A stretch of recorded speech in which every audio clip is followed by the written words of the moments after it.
All right there, folks, so welcome back to Are We There Yet? It has been a decent while.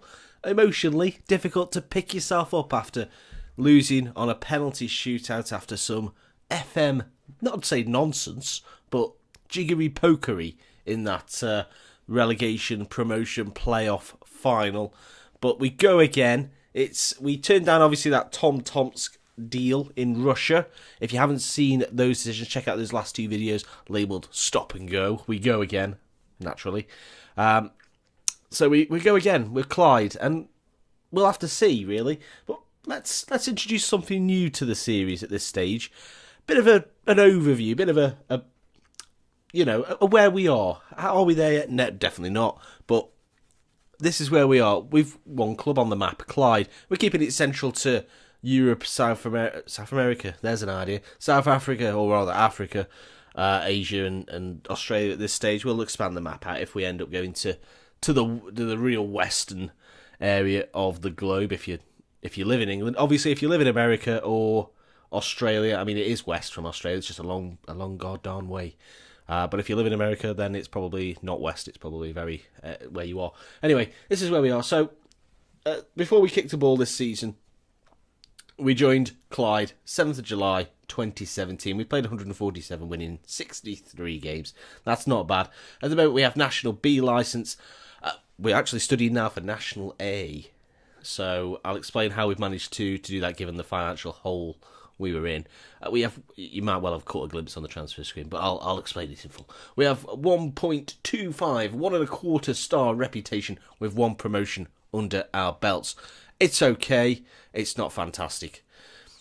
So, Season 4, our standards. We're setting standards at this stage. And what those standards are going to be is basically we're going to get points, won or lost, for success versus failure.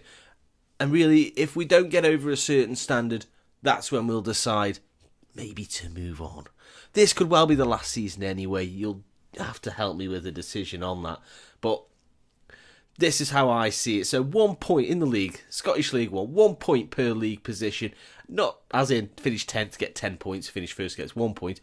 But finish first gets 10 points and then work your way down. So the maximum we can end up with is 10 points out of the Scottish League. We then get a plus or minus point for every 3 goal difference. So if we finish with a goal difference of +9, then we'll get an extra 3 points on top of whatever we get for league position. So realistically, if you're going to finish top, you're going to get 10 league points, and then maybe if you're going to finish with a +30 goal difference, plus an extra 10. So you're looking at 20 points for the league. +2 points for having the top goal scorer. Obviously, we don't have Sandy McCluskey anymore, so that's not going to happen. But if we do, then an extra 2 points there. Okay. Then the cups. Now, we're not going to... You'll see, we've not done the Communities Cup because that's a weird group stage thing and we're guaranteed to play SPL teams and we won't beat them anyway. But in the other 2 cups, what we're going to do is we're going to say +2 points for any win over an SPL team.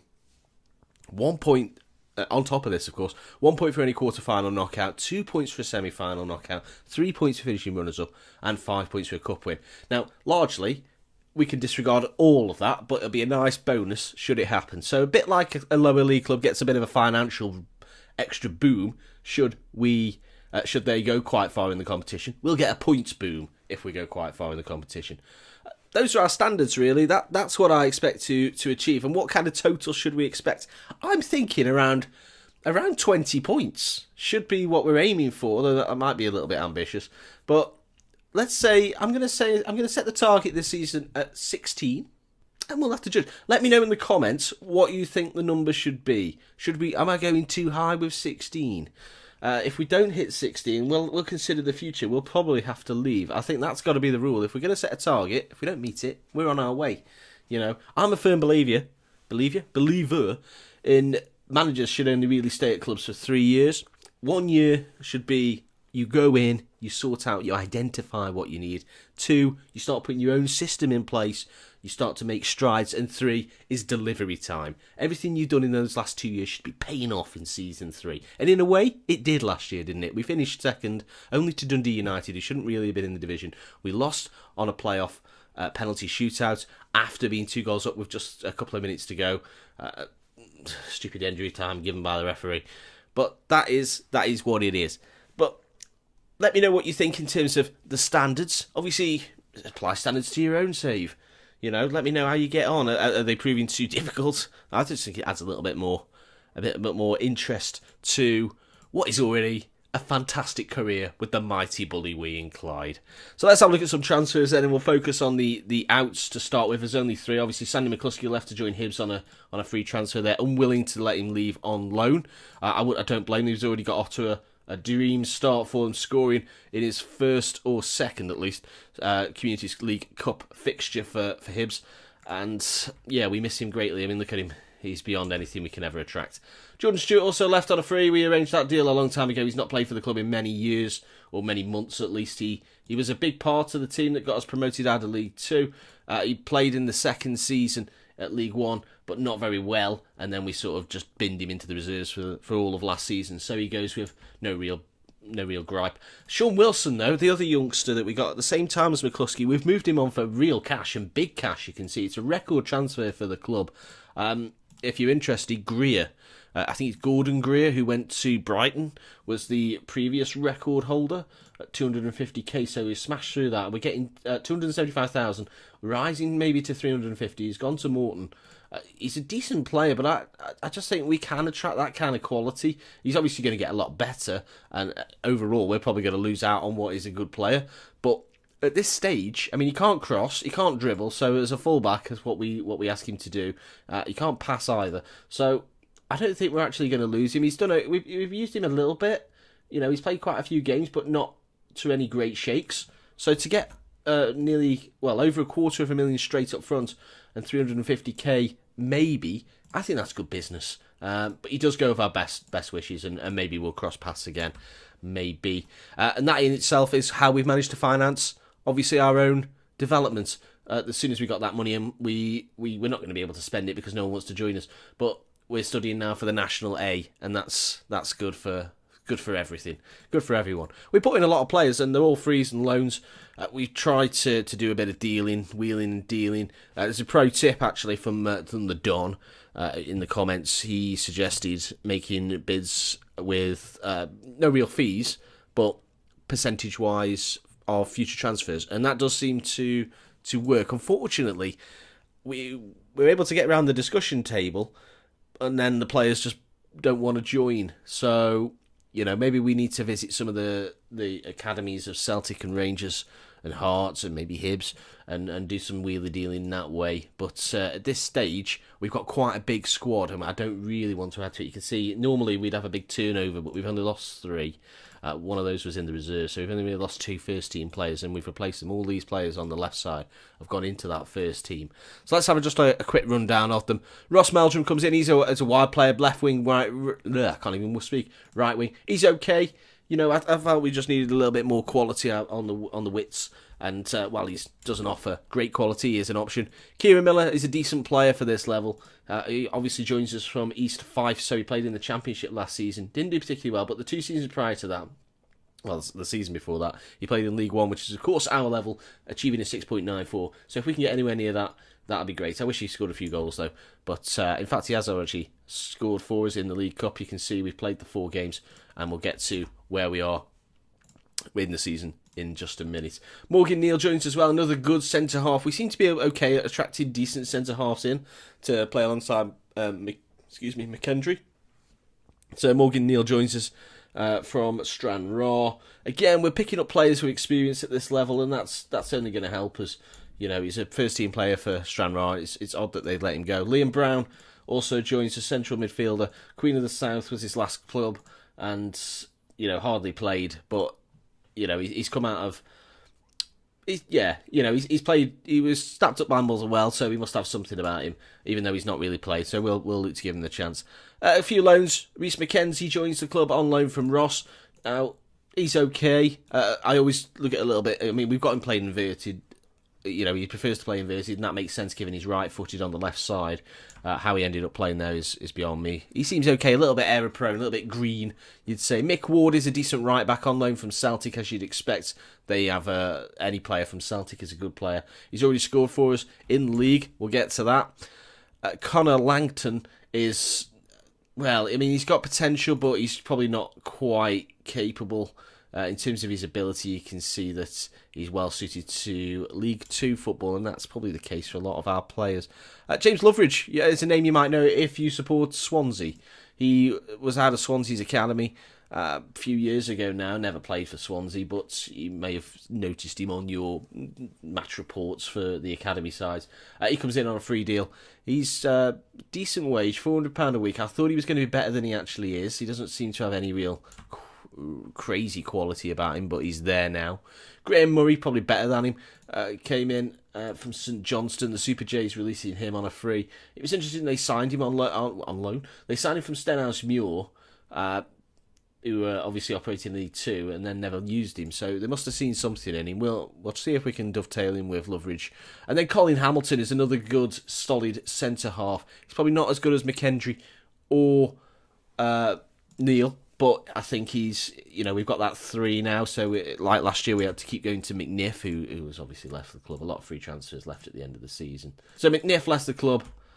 He's awful, isn't he, for this level? He's still searching for a team, and he won't find one. Bernardo Rosa, the Brazilian kid from West Ham, we were never able to get a work permit for him. He's going to have to leave the country. Ross Davidson leaves as well.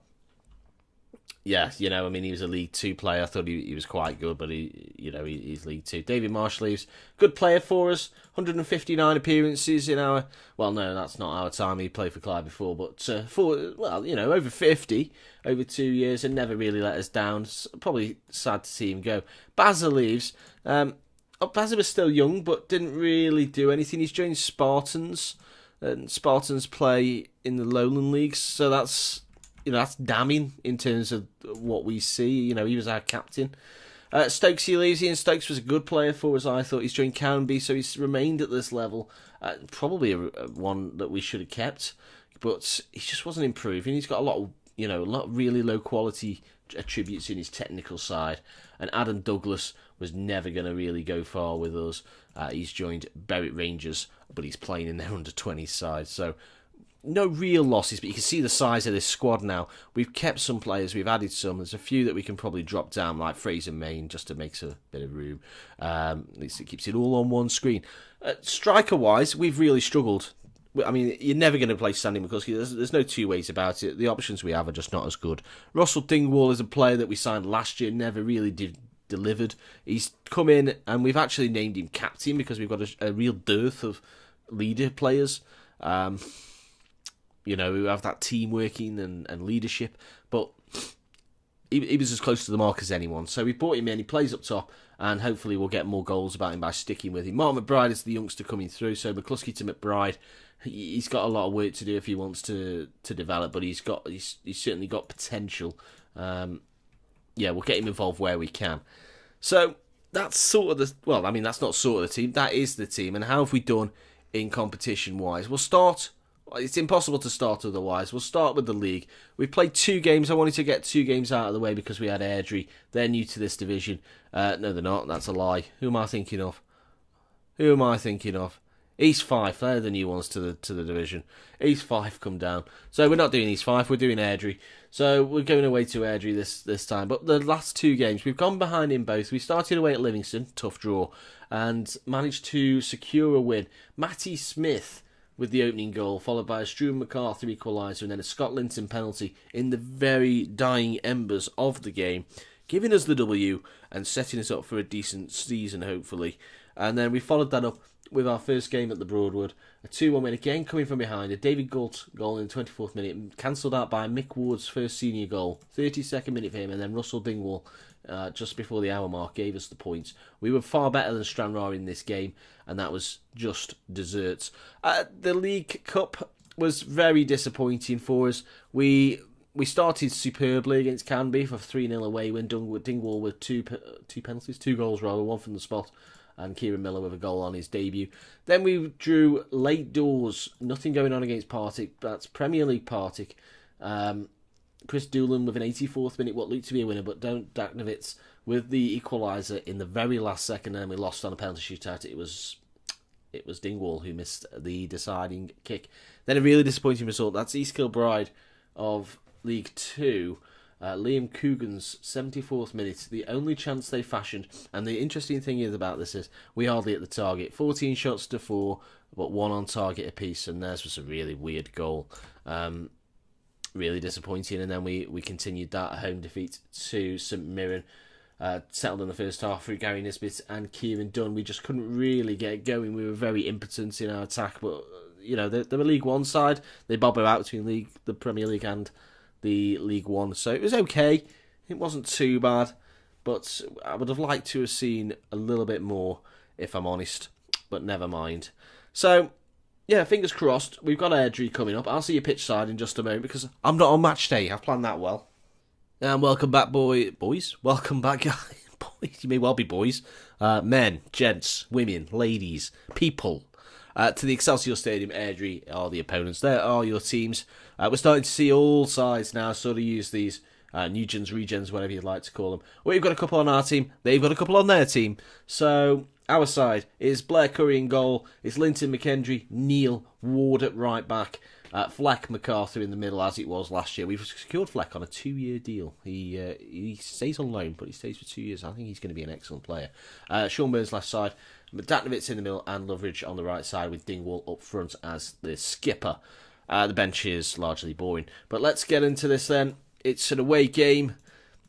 We're probably due a defeat because we've won the last 2. So, yeah, fingers crossed it doesn't end that way. But we're in our grey kit, kicking right to left first half. That means Airdrie in the white and kicking left to right. So not a lot happening, but here we are in the 14th or so minute. A goal kick headed down by Ward to Loveridge. He's got no real ability, and here he is now, his Fleck. Goes to Dingwall. He has a tight angle, but he finishes it well.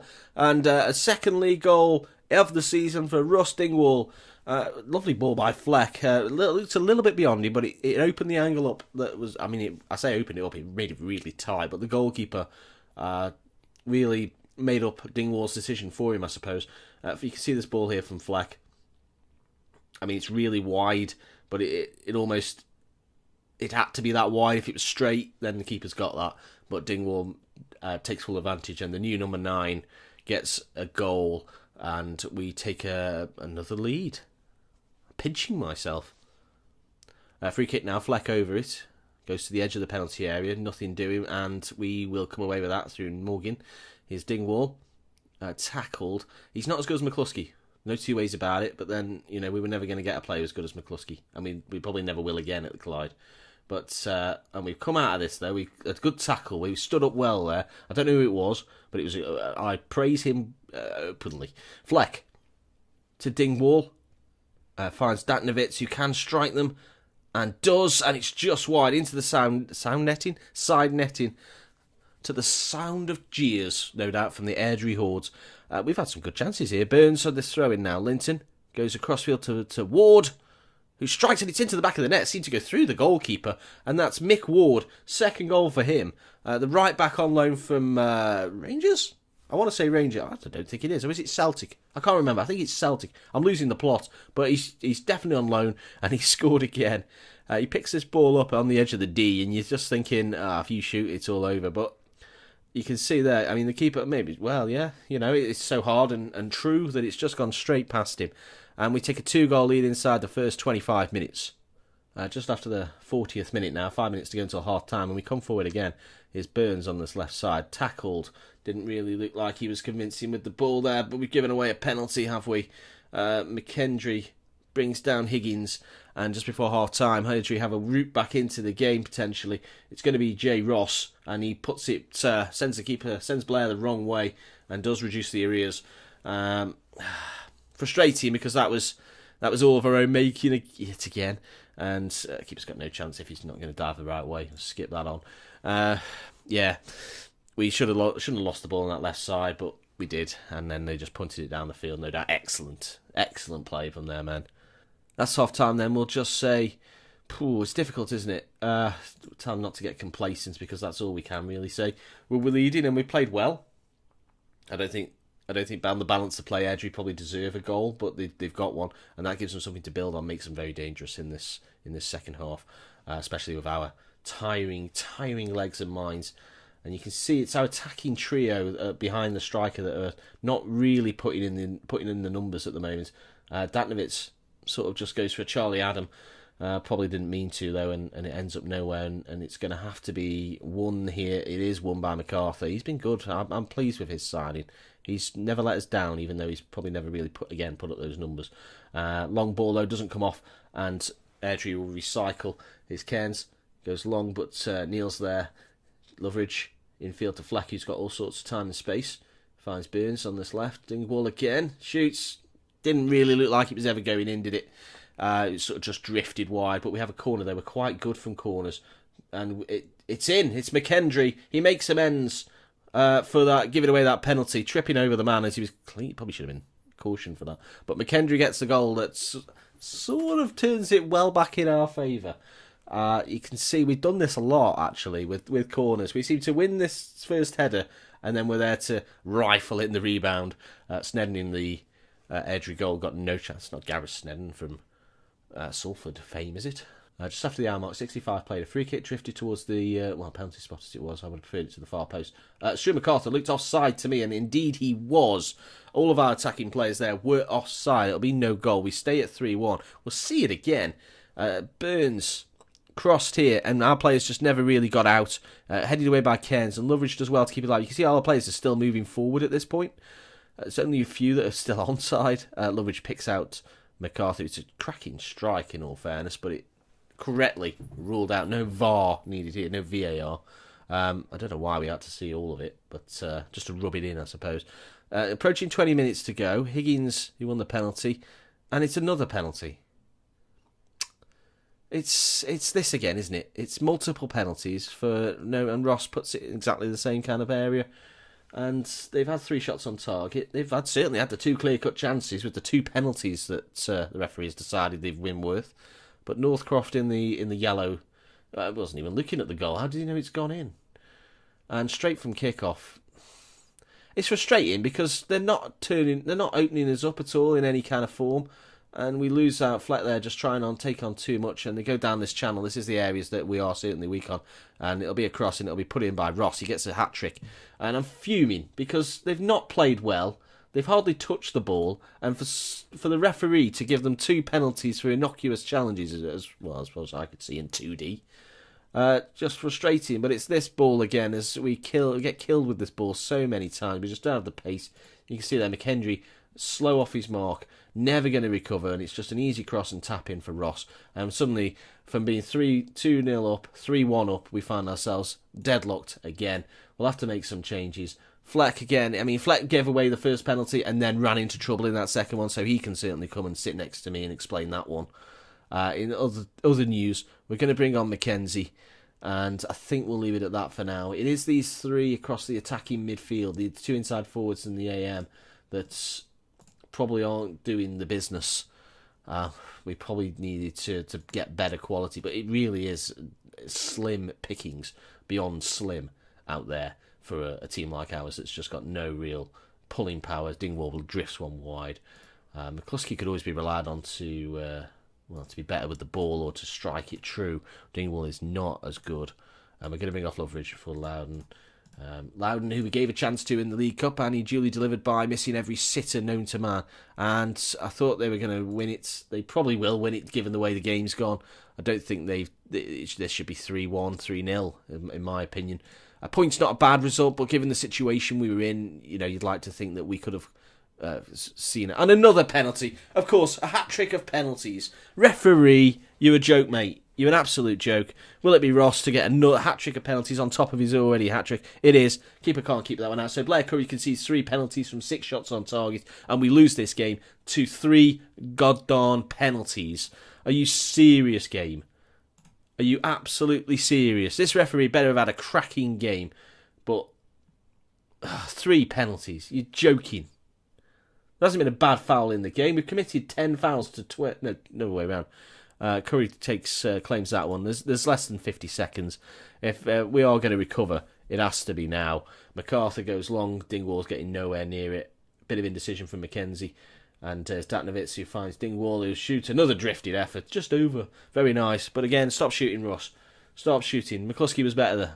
but we knew that. 4-3 defeat after being 2 and 3-1 up. That's gutting. That's just as gutting almost as the playoff defeat. I think we have to say we're far from pleased, and given that we gave away 3 goddamn penalties. 3 penalties. I keep using the term goddamn, I don't know why. 3 penalties. Remind me the name of the ref, because I need to have a word with him. Northcroft, my friend. An 8.1. Can't argue then, can you really? It looks like they were all penalties. We just... rubbish. Absolute rubbish. Oh, dear me. Yeah, personally, I just don't think we're as good a side as we were last year. The board want us to reach the promotion playoff. I can't see it. I just don't think we've got enough up front. I think our attacking options are just really poor. You know, players like Meldrum. Ferguson's still here. I mean, you know, look at him. League 2 sides. We're not a League 2 side. We're not going to finish in the playoffs with League 2 players. Really, really annoying to throw that one away to 3 penalties. You can sense the rage, can't you? The Clyde rage is building. Right, okay, so we shall return. We're going to try and do more regular updates this season. I think what we'll do is we'll come back for probably where are we? We're in mid-August, so we'll probably let's come back for the first game. We're going to do a game a month, so we'll given that we're mid-August, we'll probably ignore September. We'll come back for the first game available in every month. So Peterhead at home on October the 3rd, my birthday. Gifts are welcome, obviously. But yeah, we'll come back for the Peterhead game. Hopefully we'll have steadied the ship after that soul-destroying penalty defeat. Another penalty defeat. It's just live comms. We're just rubbish at penalties. I'm saving the game because I'm going to have to go and calm down. So I'll see you for the Peterhead game. If you've not already, do subscribe. It would be much appreciated. And, of course, pop a like on the video as well. Tell others. Get everyone liking it. And we'll see what we can do with the Clyde men next time out. I'll see you again on the next video. Goodbye.